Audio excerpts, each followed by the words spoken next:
సూర్యాపేట జిల్లాలో మోతే మండలంలో హత్యకు గురైన దంపతుల విషయంలో అయితే కీలక విషయాలు అయితే వెలుగులోకి వస్తున్నాయి. ఒక్కొక్క విషయం వెలుగులోకి వస్తున్న కొద్దీ కూడా కేసులో మరింత షాక్లకు గురి చేస్తున్న పరిస్థితి. ప్రస్తుతం మనం అయితే నిందితుడిగా పోలీసు అదుపులో ఉన్న షరీఫ్ వద్ద ఉన్నాం. షరీఫ్ ఇంత పని చేశాడని ఇక్కడ కాలనీ వాసులు కూడా అసలు ఊహించుకోలేకపోతున్నారు. ప్రస్తుతం మనం అంబేద్కర్ నగర్లోని షరీఫ్ ఇంటిని చూడొచ్చు. ఇక్కడ కుటుంబ సభ్యులు కూడా ఇంటికి తాళాలు వేసి వాళ్ళు ఎటో వెళ్ళిపోయిన పరిస్థితి కనబడుతుంది. షరీఫ్ మాత్రం పోలీసు అదుపులో ఉన్నాడు.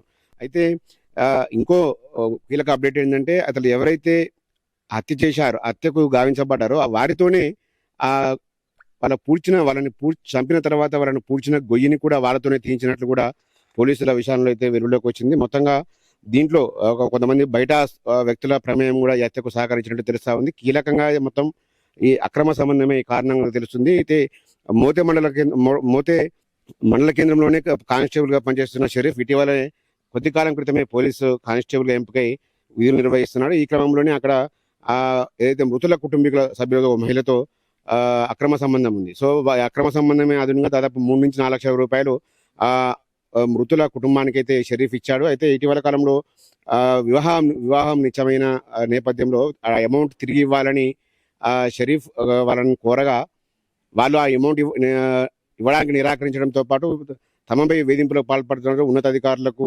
అదేవిధంగా ఏదైతే ఆ అమ్మాయి తరపు కుటుంబాలకు చెప్తామని కూడా పదే పదే షరీఫ్ని బెదిరించిన పరిస్థితి.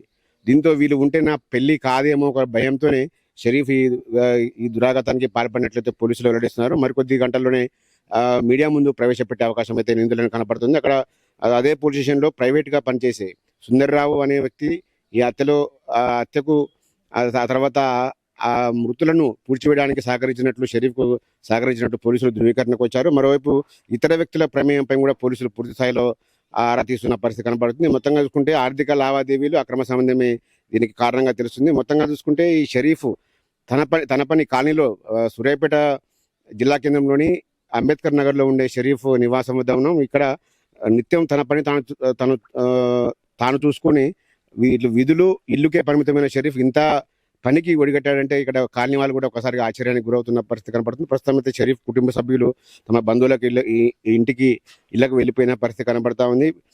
షరీఫ్ మాత్రం పోలీసు అదుపులో ఉన్నారు. మరికొద్ది గంటల్లోనే వీళ్ళని నిందితులను మీడియా ముందు ప్రవేశపెట్టే అవకాశం ఉంది. దాదాపు ఈ కేసులో మాత్రం పూర్తి స్థాయిలో ఒక కొలిక్కి వచ్చినట్టు తెలుస్తుంది. అక్రమ సంబంధము ఆర్థిక లావాదేవీలే ఎత్తగా పోలీసులు తెలిచారు.